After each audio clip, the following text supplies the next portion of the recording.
Hey, good morning. It's time for your weekly kick. I'm standing right beside a highway just outside of Saskatoon. And what you're going to notice is there's going to be a little bit of wind noise and a little bit of traffic noise. I tried to pick a day when it was going to be calm, but it's Saskatchewan, so good luck with that.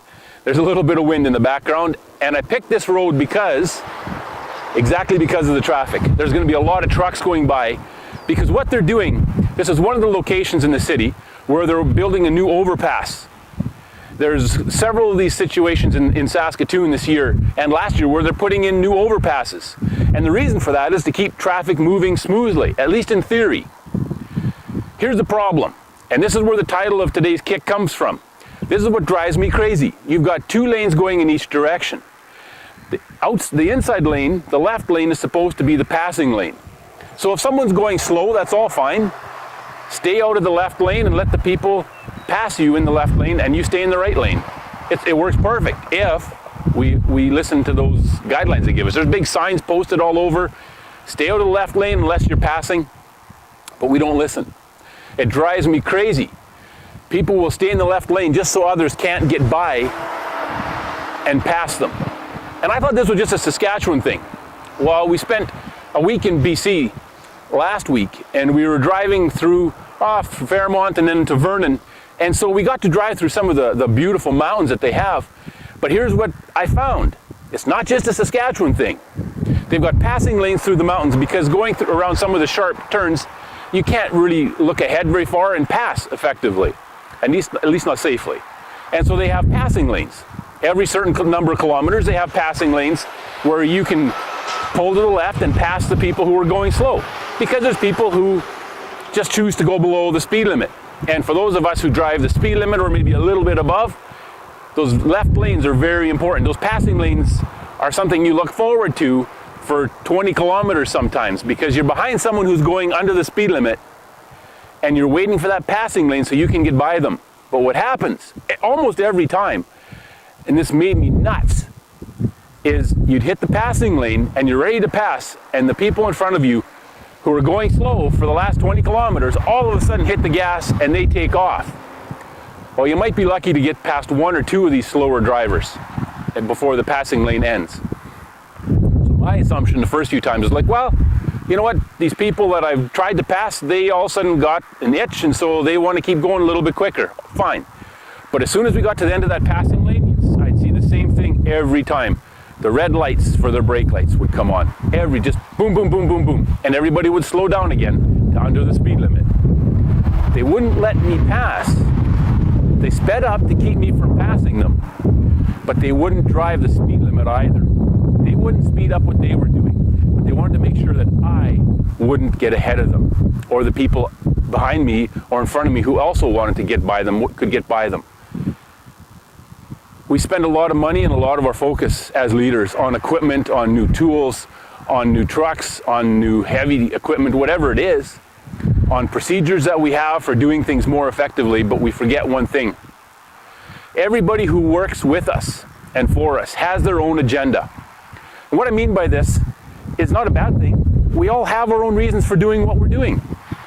What we need is for a leader to give us a common vision and a common purpose that brings us towards the same goal. Otherwise, we're all going in our own direction, and if I see somebody wanting to pass me, my first inclination is to speed up so they can't get by me. And you see this in businesses, you see this in organizations all the time. We call them silos inside an organization. That just means different departments function separately from everybody else and don't see how we need to function as a unit. And this is where a good leader comes in. This is where a good leader must come in. We have to give the people we lead a strong vision and a strong purpose for what we're doing so that we can draw everybody together. So when somebody's succeeding, there's not going to be someone else trying to drag them down. I want to play a quick song for you. We're going to head back to my truck here, where it's a little bit quieter. And I want to play a song. It's only 2 minutes, but it illustrates this point so clearly that I want to play it for you and kind of talk through it as we're going. So I'll see you inside the truck in 2 seconds. Hey, welcome to my truck. I'm playing a song already in the background, and maybe bluegrass isn't your style of music. It's not really mine, but the song is called Dueling Banjos. If you ever watched the movie Deliverance, you'll recognize the song. So what happens in this song is there's a guitar and there's a banjo. And they start out the beginning of this song, and you'll hear this.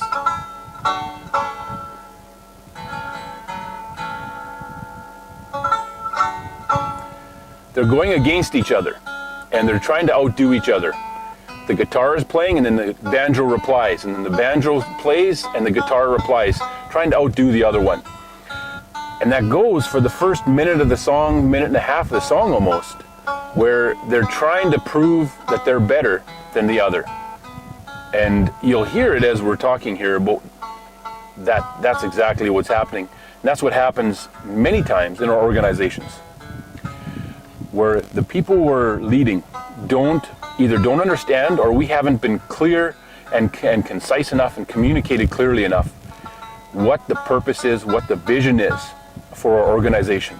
And so everybody's going in their own direction, trying to prove that they deserve the accolades, that they deserve the praise, that they deserve the position that they're in.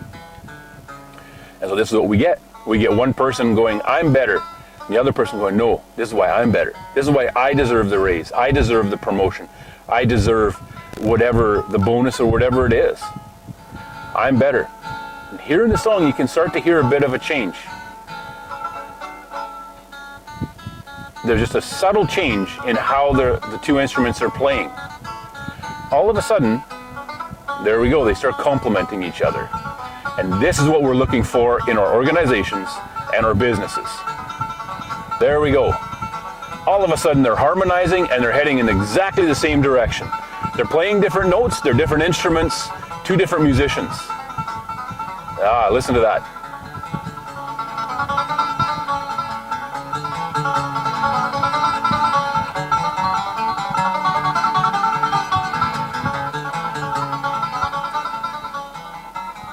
They're playing really well together, then they're making music. They're not in conflict with each other. They're making music. And you hear that when the two play together like this, it has a great melody and a great harmony to it. And it's something that they could never do on their own. The same is true in your business. The same is true on your crew, in your organization, whatever kind of people whatever group you're leading, is they need you to give them a strong vision and a strong purpose behind what they're doing. That's going to be able to help them overlook their own agendas, or take their own agendas and put it in the common direction, so that you're going to get them blending like this instead of going like this. Instead of going, I'm better than you, or I've got to prove that I'm better than this guy or woman, and I'm right and they're wrong.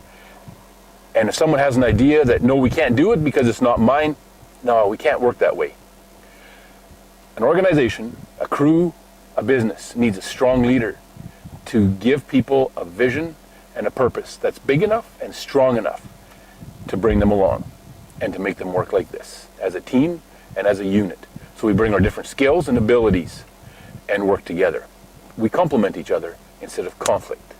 Good luck in giving your people the vision and the purpose that they need to accomplish the things that they cannot do alone, but together they can do quite easily. Have a good week, and we'll see you next week for your weekly kick.